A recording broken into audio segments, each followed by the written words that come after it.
Welcome to Not Your Ordinary Parts, a podcast where we talk about hard things associated with the human experience with the goal of increasing awareness, growth, and healing.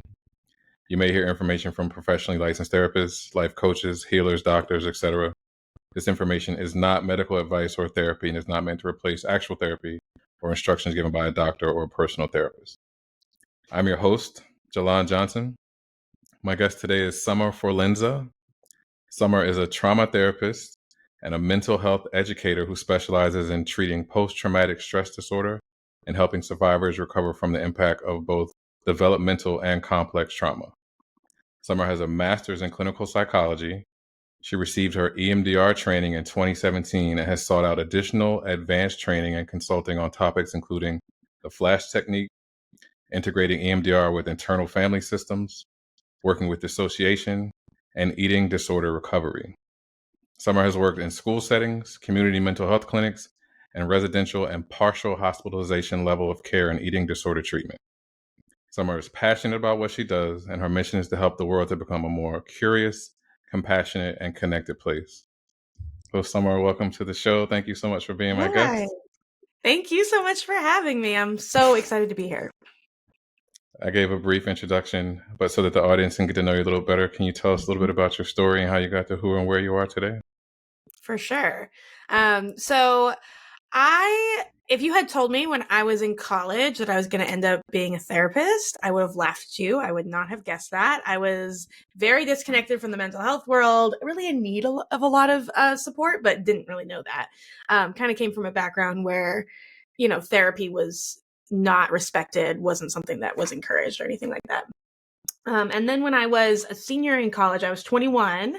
I got really, really sick, and I was really sick for about 3 years.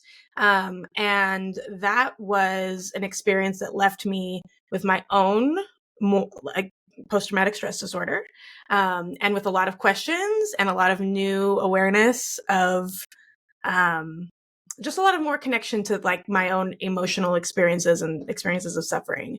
And so that made me really curious about healing and about trauma. At the same time as I was starting to get better, I was teaching fifth grade in East Harlem in New York City. And it was there that I met social workers for the first time. And I was like, oh my God, I am obsessed with you, first of all. And second of all, I want your job. I don't want to do my job. I don't want to be a teacher. I want to do what you're doing. And so I started talking to them about how they got into their field and what education you needed. And so then when we moved back to California, I started my master's in clinical psych to become a therapist. So that is what led me here. And then ever since I started grad school and started working with clients, I have just found myself so constantly curious to learn more about how we can support survivors and how we can make not only therapy better for people who have survived trauma, but also just in general, how do we reach more people so that we can understand some basics about how to treat one another, how to communicate, how to treat yourself, just to make our world a little bit easier to be in. Nice. Thank you so much for that. Well, because you are a trauma survivor who is now a trauma therapist, what would you say post-traumatic growth has been like for you? Yeah, I love talking about this. And I also like to be careful when I talk about this because I think there's stages of trauma recovery where somebody speaking about post-traumatic growth can feel maybe invalidating, right? Because we never want to send the message that like it's a good thing that these things happen to you, right? That's never the message I want to send when I talk about this. And I think it's often a stage that we get to after we've done some of the grief and mourning and like anger stages that can happen in our own trauma recovery. But once we've gotten through those, and once we're sort of at a place where we feel a little bit more at peace with our story, then I find it really helpful to start to think about post-traumatic growth. And some of the ideas behind post-traumatic growth is that having traumatic experiences of deep suffering and pain and disconnection, can actually help us to deepen our empathy for other people, to deepen our gratitude, our recognition of what is good in our life. I hope you don't hear my dog. Can help us to feel more connected to like how alive we are when things are good, can help us to deepen our connection to our spiritual side. And I know that was my experience after going through, more acute trauma when I got really sick, was when I came out of it, when I was starting to get better. Well, first of all, I was so just like in the early stages of PTSD, like very hypervigilant and like just struggling a lot. But as that started to lift and I started to get better and I started to find what helped me with that, I just had a much deeper ability to connect with the people who I loved and who loved me, right? It was easier for me to be vulnerable because I had already been so intensely vulnerable that it was just an experience that was a little easier for me to go back to. And I think it helped me become more like aware of mortality and the time that we have here with the people we have, what actually matters to me. Those things shifted so much in that experience for me. I'm a completely different person in a good way, I think, after that. So while I'll never say that I'm glad that it happened, I am grateful for some of the ways that I've been able to evolve because of it. And I think that's something we can talk about with survivors. Gotcha. I want to kind of give a window into what we're talking about when we talk about survivors and PTSD and things of that nature. So if you could, can you give a definition of what trauma means to you? Yeah.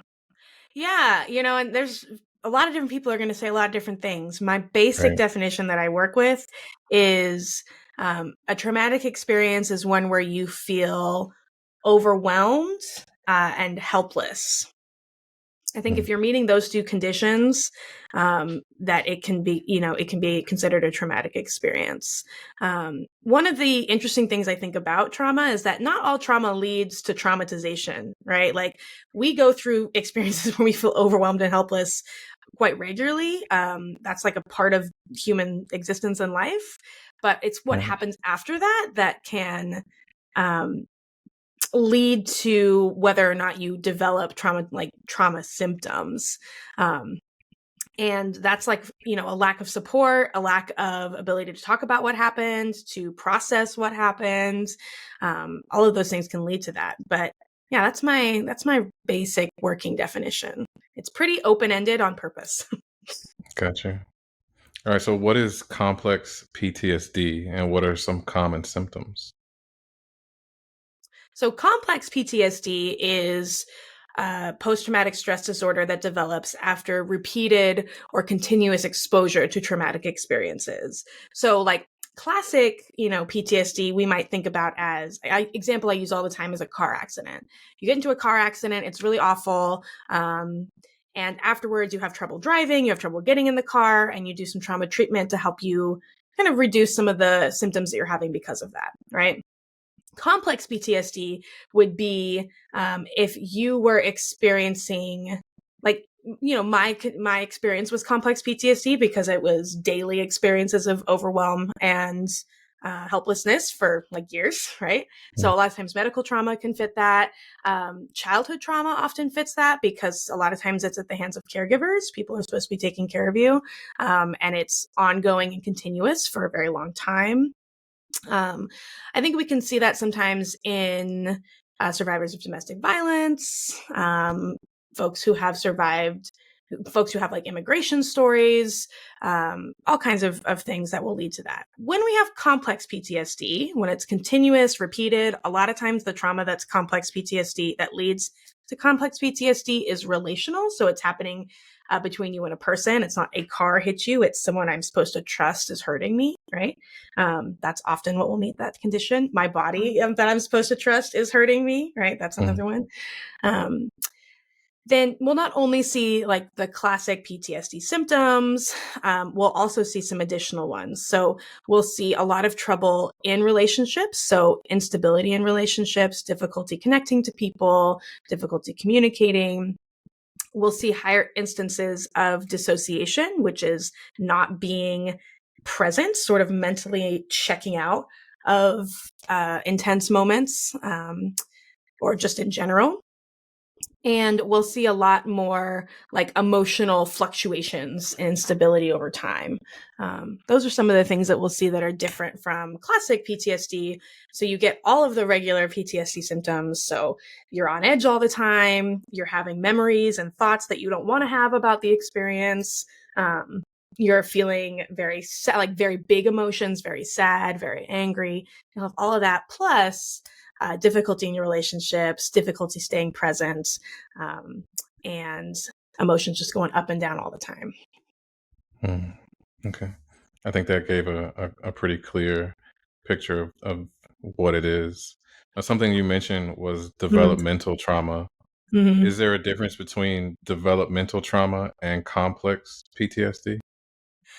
A lot of times, I would say that developmental trauma leads to complex PTSD. Like all developmental trauma, like not all, I guess. There's no absolutes in any of the things we're talking about. But in general, Right. developmental trauma, which is trauma that happens when you're developing, when you're a kid, right? So when you're a very young child up through your teenage years, I think we don't always like think of teenagers as kids, but they're totally kids, right? So things that happen to you when you're a teenager also are developmental, or during really important developmental stages. Those lead to complex PTSD, but not all complex PTSD is developmental trauma, right? So you can develop complex PTSD through experiences in adulthood, but you can also develop it after developmental trauma while you're a kid.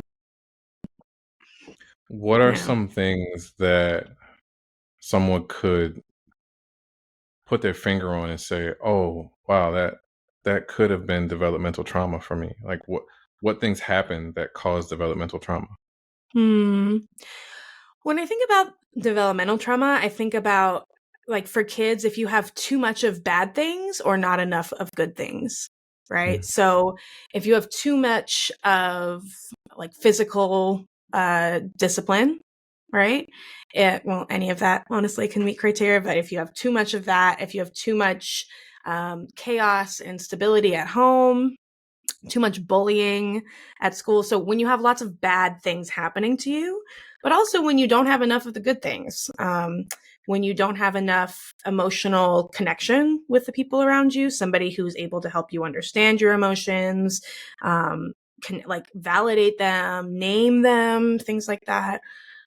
When you don't have like physical care from people in your life because they're not able or not willing to provide it. Um, so, hygiene and food and like regular sleep schedules and just that kind of like stability and connection that you think about kids needing, when you don't get enough of those things, that can also lead to that.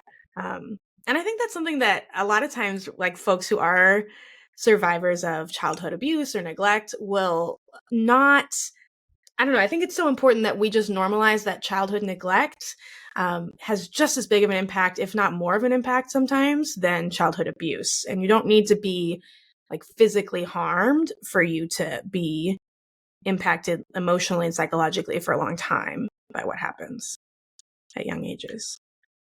I'm glad you said that because I think a lot of times and a lot of people normalize their experience because it may be what they see happening a lot in their culture or environment, and they say, "Oh, well, my experience wasn't that bad because X, Y, and Z." But when you really, Mm-hmm. take yourself out of the experience and you look at it for what it is, you can see that, well, maybe because I didn't get enough of this, it resulted in this, and that could have been developmental trauma, or any number of ways that we can spin that. Totally. Yeah, I think that's Yeah. so common, right? Where we'll say, oh, well, my parents had it worse than me when they were kids, so mine wasn't so bad. Or I know, or something like that. Or everybody, that's just what it's like. That's just life, right? That's just what happens. Um, and that's where I think it's so like helpful to contextualize and understand the way that trauma and neglect get perpetuated generationally, right? Mhm. Like these cycles repeat and repeat until someone has the resources and the ability to break them. And it's a tricky, I think a lot of survivors, especially of like developmental childhood trauma, have this really complicated relationship with that because there's this part of you that is able to honor and recognize what, your caregivers and the family that raised you grew up with and how hard it was for them, and able to understand, okay, they might have been doing the best they could with what they had. And another part of you that's like, okay, but it wasn't enough, right? And is angry and sad. And holding both of those that's hard work, that's a process. It takes time to figure out how you hold both, Indeed. I love the concept of duality, that two things can exist at the same time. And Mm. when we can wrap our minds around that, we can look at maybe that part of us that's angry and honor that part because it's angry for a reason. And at the same time, Mm-hmm. understand that, okay, well, maybe my parents did the best that they could, or my caregivers or whoever did the best that they could with what they had, and it wasn't enough. So, hence, this is why I'm angry. Mm-hmm. Yeah. Mhm. And it's like, I think sometimes people want to skip the angry part and they want to say, oh, well, they did the best they could. They had it really hard too. And I get that instinct, right? Because especially if we have a loyalty to them or we feel a connection to Right. them, right? Like we don't want to talk bad about them, quote unquote, or Mhm. anything. But like you said, like we have this anger. It's there for a reason. It needs to be honored. It needs to have a space to be processed and acknowledged. And what you experience too needs to be validated. That's a part of the healing process, is being able to actually see clearly both of those things. Maybe they were trying their best. That's not always true also, but often it is. And also it wasn't enough. Exactly. So we talked about trauma Duality. and exactly. I love that word. Um, we talked about trauma and developmental trauma and complex trauma. Um, this is something that survivors may not necessarily understand that they're dealing with. And so I wanted to ask, what are some common challenges for trauma survivors when it comes to conflict? Oof, I love that question, because conflict is often where it's going to show up. So, Mhm. um, a little bit of like education on how trauma shows up is when we are in a traumatic situation, when we're overwhelmed and we feel helpless, right? Our body goes into a defense mode and it says, okay, I have a couple of options that I can use to help survive this thing that is bad, and that's not safe for me. I can fight the thing off, right? I can run away from the thing, or I can placate the thing is another one, right? I can like I can calm it down, whatever this threat is. I can also get really quiet and really still and hope that the threat stops noticing me and goes away on its own. And so all of those, each of those four options, which we can say like fight, flight, fawn, and freeze, all of those options are often used by people in the traumatic situation themselves, right? So either I'm like trying to fight it off, I'm trying to run away, all that.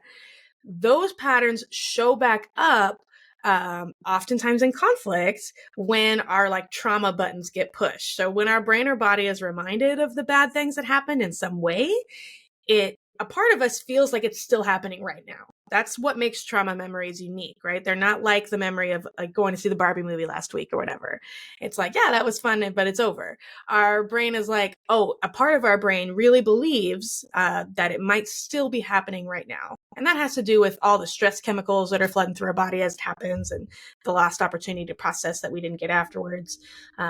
And so you're in conflict. Let's say you're a fight person. That's where you're going to get really big, really angry. You're going to start doing things that aren't okay. Like you might be throwing stuff, saying things that are really hurtful or cruel, getting physical when you get really angry, right? That's often a fight response that was helpful back in the day when you had to survive something unsafe. Is not so helpful when your partner is like, hey, those dishes didn't get done and like they really need to, and I'm really overwhelmed and I need your help, right? Um, Flight is equally as it's also very harmful in your relationships during conflict. If you're just like, this is too much, I'm leaving, bye, bounce, I'm going away, I'm leaving. Um, that there's no opportunity to actually deal with the things that are happening because your body and brain feels like it's unsafe. They're like, we got to get out of here. Um, so any of those things, fight, flight, fawn. Fawning is when you say, I have no needs, I have no preferences. And often in that moment, you really feel that way. You're like, nope, all I want is for you to feel better, whatever it takes. I don't actually need anything. I'm good. What do you need? I'm here for you. Mm. It might make that conflict go away in the moment, but then later you're feeling resentful and you're feeling unheard and you're feeling like, why can't, it also be about me? And then freeze is when you just shut down, right? You're just blank. We might think about like stonewalling is when somebody like just doesn't respond at all. It's kind of like the silent treatment, people do the silent treatment. That can sometimes be a freeze response of, I'm overwhelmed, I have nothing to say, I'm just going to be really quiet and still. And then again, you don't actually get to communicate or deal with what's going on. So that's some of the ways that it can show up. And that, if you're finding yourself doing one or more of those things very regularly during conflict, it could be a sign that, doing some healing work could be helpful for your relationships. Thank you for that. That was amazing. The way you just described all those different ways that trauma can show up. And Mm-hmm. I think a lot of people will listen to that and go, oh man, that may be something I do, or that's something that I noticed someone else do. And then now they can put, a name to what's happening. And that's how, Mm-hmm. you get educated and you start the process of working through your trauma and starting to heal. So thank you for that explanation. I wanted to ask also, how are shame and guilt associated with trauma? Mm. I honestly think, I'm curious if you agree, I honestly think that shame is the most difficult emotion that we have to deal with as humans. I think it's the one that like pushes people towards all kinds of things just to like numb out, because shame is like so difficult to be with. Um, it's also like really common if you've survived abuse, right? Because especially if you were a kid, because when we're a child, our brains aren't developed, right?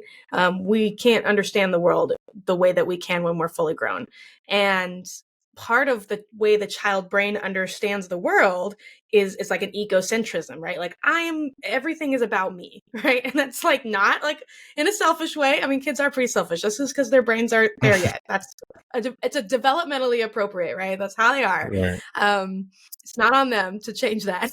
But if everything's about you and the person that you love so much, most in the whole world, hurts you, it must be because of me, right? There's something I'm doing that's making this happen. It's my fault.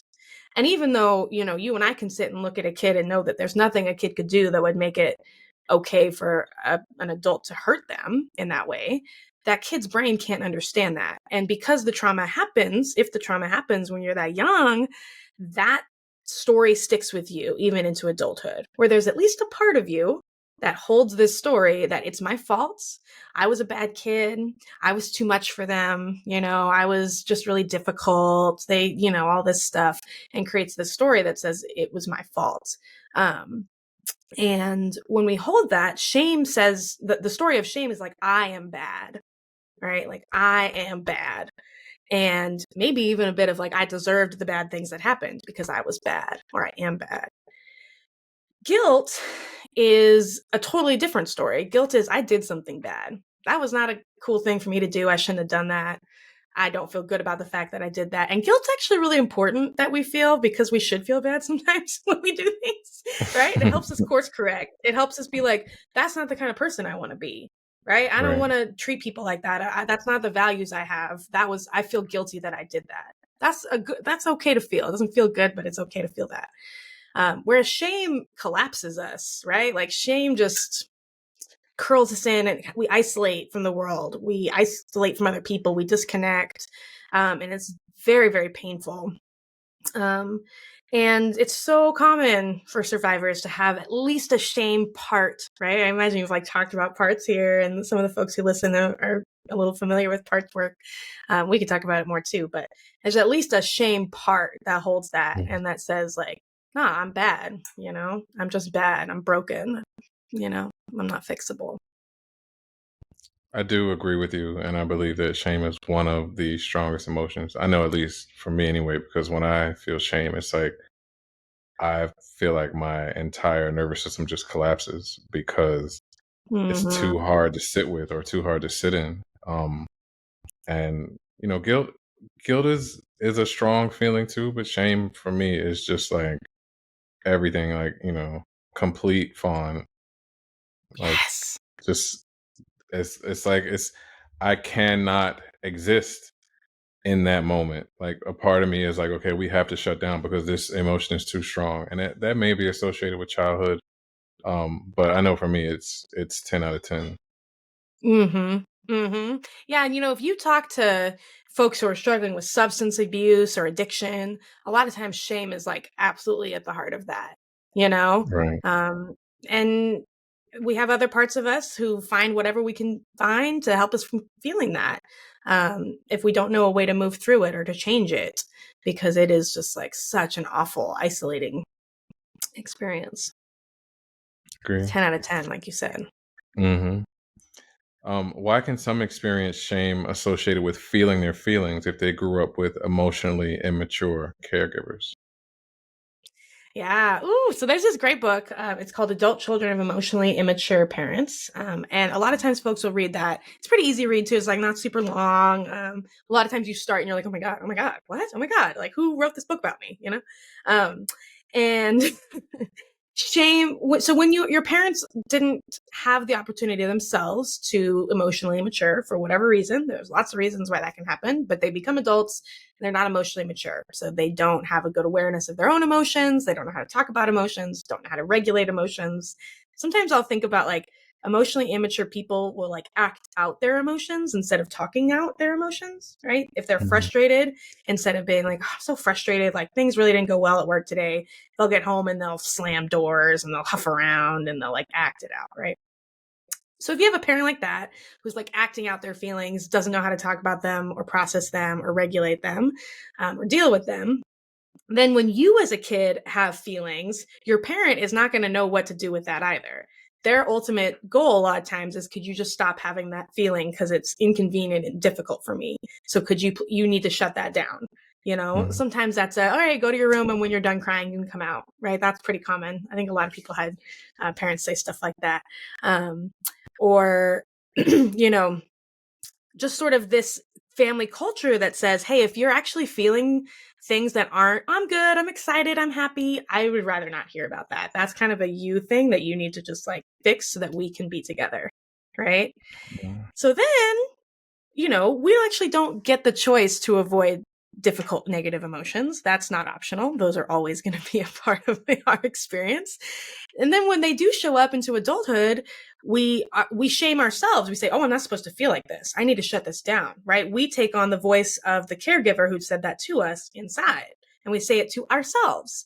And then that just makes it really difficult for us when life happens, when we get stressed at work, when someone we love dies, when we get sick, when there's a lot of fear about what's going on in the world around us. We just shame ourselves and try to shut that down rather than giving space to explore and process and feel the diversity of emotions that are a part of being a person. I read that book, and Yeah. it's not a long read, and I just think that for people who feel like the book is about them, it is a difficult read in the sense that you feel all the feels all the way through. It took me probably 6 months to get through it because I would have to Hmm. sit it down and come back to it because it was so heavy for me. But that book is so good, and the way it describes like just real life for people who have caregivers who maybe didn't have the space to feel their feelings or who also had emotionally immature parents. It just man it was it was so amazing. It really was. It was amazing, and at the same time it was difficult, but it also gave perspective, and it gave so many things that you may have. It was like you have the edges to a puzzle, and reading that book kind of put all the insides together so that you could have the complete picture of what it was that you were feeling when you were younger and even now. Hmm. I First of all, I really appreciate your note that like while it's not a really long read or dense, it is like emotionally intense, right? Yes. Because and it takes its you can take your time with it, right? You don't need to rush through it. And sometimes it's better to sit with it over time and process what you're learning and thinking about.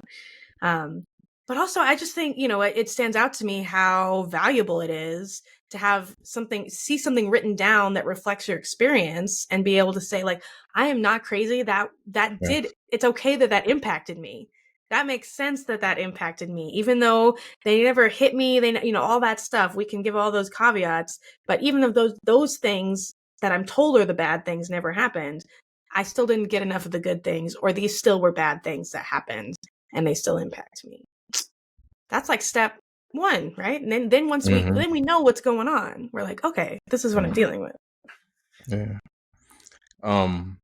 I think reading that book gave me so much insight and perspective, and just it was like a light bulb went off, and now I'm no longer in the dark about certain feelings or certain issues that I struggle with, because I have that light on, and now I can go back to that moment where maybe before I was confused or I felt a little off, but the light is on now and I see what's happening. So it was a game changer for me. Yeah, it's really one I was. recommend frequently, because it's just very, very powerful for people. Indeed. Okay, so question, how tough can it be for people who may have been abused or neglected by their parents when their parents get older and now need to be taken care of?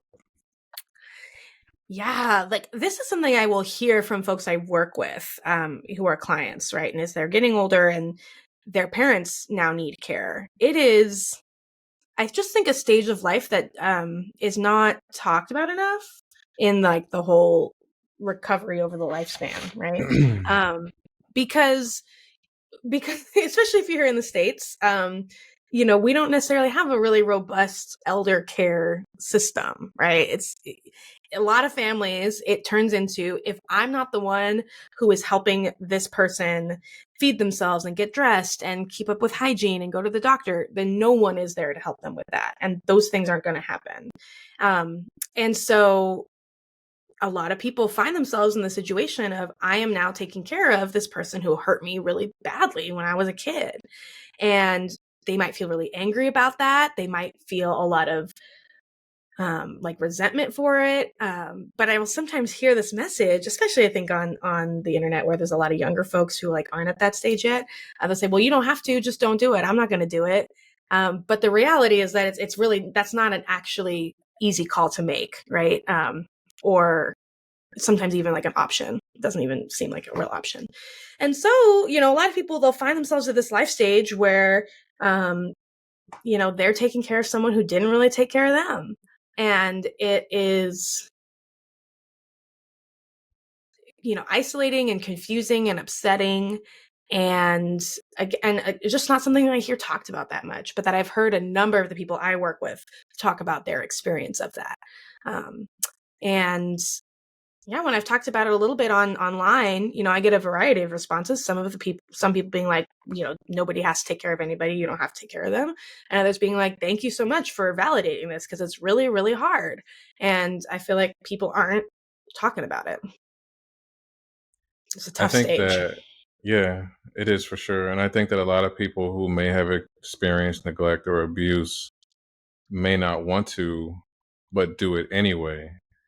And maybe other family members or, the community will say, oh, well, you should be doing it. And okay. But also it doesn't negate the fact that it may be difficult because of what you had to go through dealing with them on the other side when they were supposed to take care of you. And now you have to take care of them and you're doing it. And you may not feel good about it, or you may just need to hear someone say, you're doing a really amazing thing, because I'm sure it's difficult to do this because of your experience. Yeah, just having it, like being validated and seen. I think a lot of people want to just be seen in the struggle of what it is that's happening. And again, just because of the world that, at least here in the US, like we just don't have a lot of social supports for that that stage of life. And there can be a lot of pressure. I always do encourage folks to be thoughtful, if it's possible to hold boundaries around like someone moving in with you, if you have the option for them to not move in with you, like if you can, it's nice. Having a safe place to retreat to afterwards is so helpful. But it's just a really tough thing that that survivors experience, and brings up so many, sometimes survivors, their parents are dealing with memory care issues, right? So there's Alzheimer's, there's dementia, and they don't even remember, what it was that happened, or their adult child. And that's very emotionally complicated and difficult. It's fascinating. It can be experienced in so many different ways. But I just want people to talk about it, Yeah. The hard conversations are the ones that do us the most good. Because they can be Mm-hmm. emotionally complicated, like you said. I'm stealing that from you too. Mm-hmm. Mm-hmm. Yeah, I think we got to get comfortable being there, because I don't know that we get out that much of that space. It's true. True. All right. So, big question for you: what is generational Okay. trauma, and how may it show up in our lives? Yeah. So we touched on this a moment ago, right? Mhm. Generational trauma is, sometimes people will say like family curses and stuff like that, right? It's when you'll see grandpa was an alcoholic, dad's an alcoholic, kid, son is an alcoholic, right? It just gets passed on down. Um, we might see it in different kinds of abuse that happens at home, physical abuse, other kinds of abuse, like happens in one generation, happens in the next, happens in the next. And a lot of times this happens because like people are caregiving, or are either parenting the way they were parented, and they're like, all right, I turned out fine. A lot of times that's not actually as true as it feels like it is, but people will say that I turned out fine, so it's fine. So they're repeating the kind of parenting they received. They also might be repeating the kind of emotional regulation skills that were modeled for them, right? So when I feel angry, I punch walls, right? That's how I get the anger out, and I relax my body and myself. When I get sad, I drink a lot, because then it just helps me go to sleep, and I don't have to think about it. When I get worried, I pace around and I talk about it a lot, and I ruminate and I obsess, right? And if we saw that modeled for us, we'll keep doing that. If we're not consciously checking it, it'll unconsciously become repeated. And it'll just get passed down to generation. And it's very common with, things like substance abuse, things like I said, abuse of many kinds, neglect. And it kind of comes down to, is there a person in the family line who has the ability to notice, hey, this isn't actually okay that this is happening and it should change? And then has the resources to support them in actually creating that change, because it's not as easy as just recognizing it. It's very hard work. So, has access to education, access to support, access to finances, things that can be really, really helpful in breaking some of those cycles. And I like to recognize that resources and support are essential in breaking cycles, because it helps me anyway to build empathy for people who came before me who weren't able to do it, because they didn't have the opportunity. Mhm. Thank you for that. Now, Mm-hmm. something that you use as a tool to heal and help your clients with their trauma and life experiences is EMDR therapy. So I wanted to ask you, what is EMDR and how do you use it? Yeah. EMDR stands for eye movement desensitization and reprocessing. Here's my little spiel.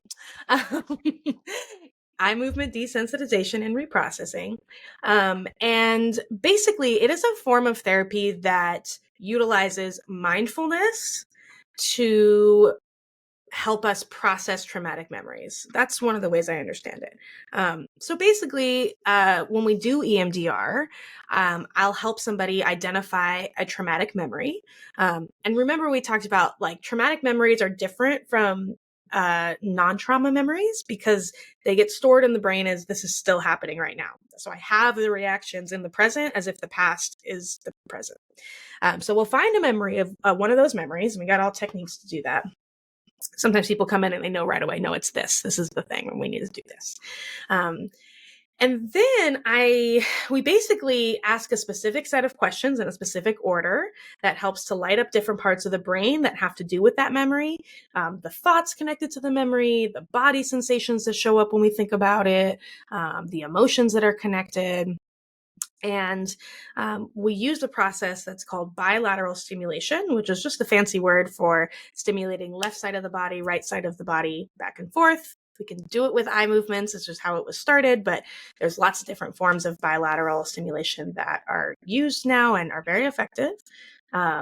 And we'll use some bilateral stimulation in sets of about 60 seconds. So 60 seconds of stimulation, and then we'll take a little pause.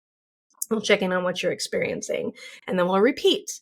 And what is it's funny because whenever I introduce it to folks who don't know about EMDR, I'm like, this is going to sound really weird. Okay. I want you to give it a try. It's going to sound weird. And it is kind of weird, but what happens is that we basically create, an environment where you're calm, grounded, present, and adult brain is able to look at the bad thing that happened from this place of being calm and grounded and grown and able to process through the events in a way that you couldn't at the time. And so by the conclusion of EMDR, the goal is that that memory will be the same as other memories, where it's a story about something that happened in the past. We can recognize the way it impacts us, the way it shaped us, but it's not as vivid or alive as it was before we did the process. Does that make sense when I describe it that way? Are you familiar with EMDR? I don't know your familiarity, but I am. I am. I feel like And I'm still even if I learning how to wasn't, describe no, even if I wasn't familiar, it made sense, and it broke down how it works to, access parts of the brain, and then kind of desensitize the memory, with the emotions, and offset the triggers. Yeah, exactly. That's the goal, right? Is that we'll use the car accident example. Let's say you got hit by a red car. Every time you see a red car, your heart starts pumping, your body gets really scared, you want to run away. After EMDR, you can see a red car and be like, well, that kind of looks like the car that hit me. That was so messed up that happened. But you don't have the whole reaction anymore in your body. Right. I think the way trauma affects the brain is not something a lot of people talk about. And it was something that one of your posts that I love so much, you talked about how shame can affect someone just from having eye contact with other people. And that kind of blew my mind because I remember struggling with making eye contact with people, having conversations, or just in general. Like I would always look away, and I never understood why. And then it was because the shame registered in my brain that if I was to make eye contact, that I would feel a certain way. Hmm. Yeah.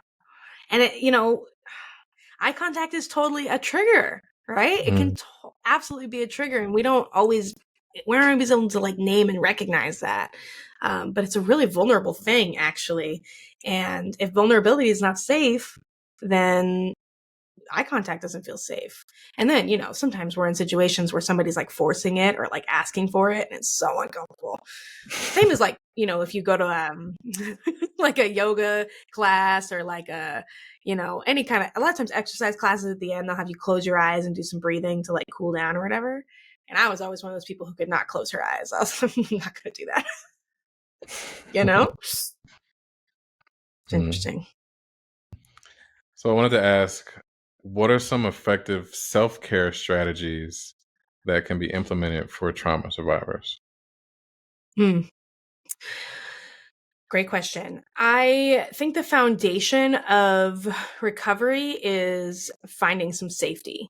And we don't live in a safe world, right? Like that's not like a given, but we can create pockets of safety or places where we feel safe enough. And that is like one of the first things I want to do with folks when we're trying to take care of ourselves after a traumatic experience. A lot of times that's at your home. If you live with other people who are safe for you, you can have a safe place in your home.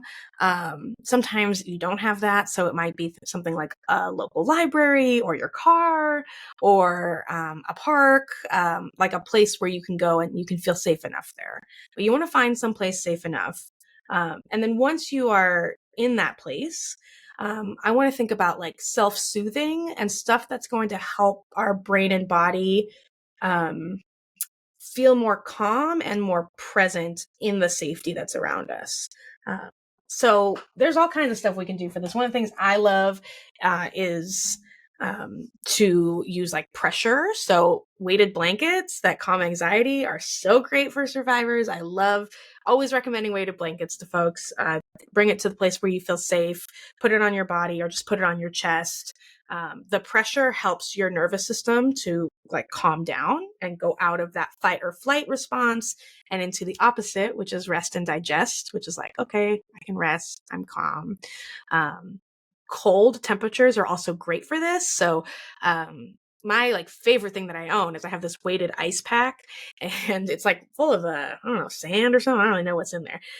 But you can keep it in the freezer and it's heavy and you can put it on your chest and it's like the cold and the pressure at the same time is fantastic. You can also hold something cold, put an ice pack on the forehead or the chest or the neck, something like that. Drink something really cold, like have something cold water. Whenever I do EMDR sessions with folks, one of the things I have to have with them is something cold to drink because we use that at the end a lot.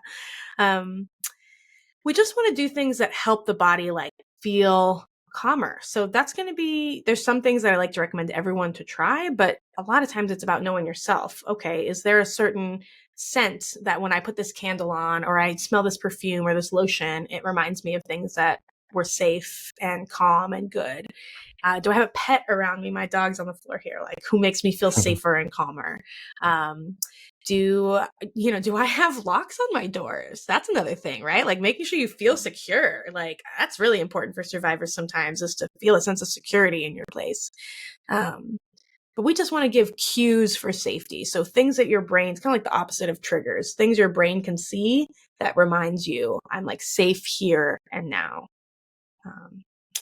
Movement is also something, like exercise is something I really recommend because a lot of survivors are just like flooded with adrenaline and cortisol all the time because we're like hypervigilant and a door slams 2 houses away and we jump, and so we got to put those hormones to use, those chemicals to use. So a lot of times an exercise routine, if it's accessible to you, is so helpful for just calming the body down. And that can be anything you like, but just like using those hormones, using those stress chemicals is very helpful too. Perfect. Thanks for that. Yeah. Okay, so last question and big one. Okay. If you could use your platform to encourage anyone who may be struggling with their big feelings or emotions or on the fence about talking to someone about therapy, maybe a therapist or a coach, what would you say?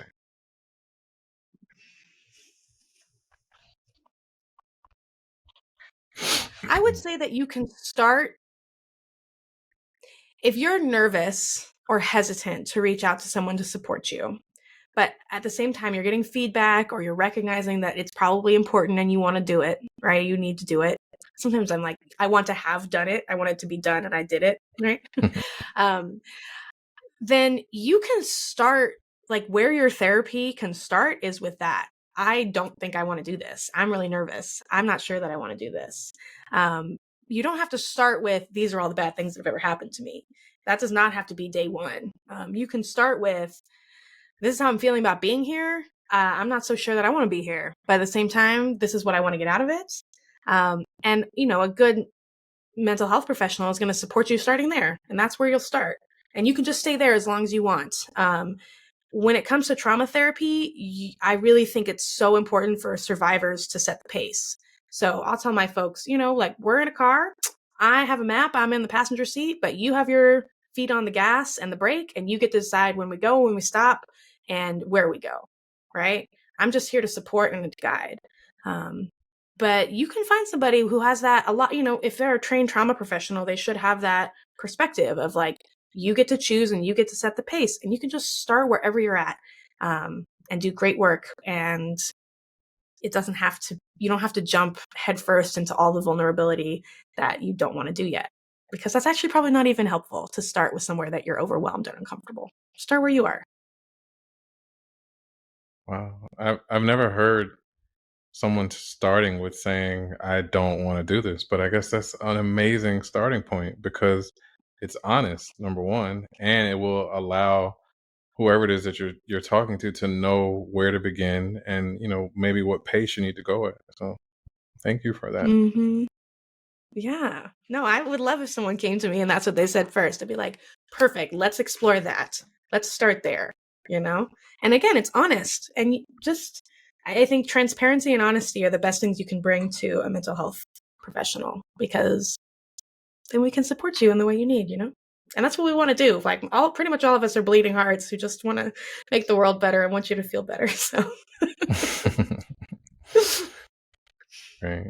All right. Well, Summer, thank you so much for this. I'm really, really grateful to have had the opportunity to do this with you. Thank you for your time, for agreeing to do this with me, and for what you do, for the work that you've done to be able to give back and make mental health so relatable, and the science behind the brain and things of that. I'm really grateful. thank you so much. This was so great to talk with you and get to talk about things I'm excited about and care about. So thank you for making the space for me. If people want to find you online or on social media, where can they find you? You can search my name. I'm at Summer Forlenza on all the platforms, basically. Most active on Instagram. So if you want to come hang out with me there, you can. I have a website, which you can also check out if you're in California and you want to look into doing some therapy with me. I sometimes have some openings. So you can check that out. But yeah, just Google my name and I'll show up. All right, great. Well, again, Summer, I want to say thank you for this. Thank you for the time that you've given me, the time that you've put into your practice and your craft. Thank you for who you are, for what you do, and for the way you do it. Thank you. It was great talking to you.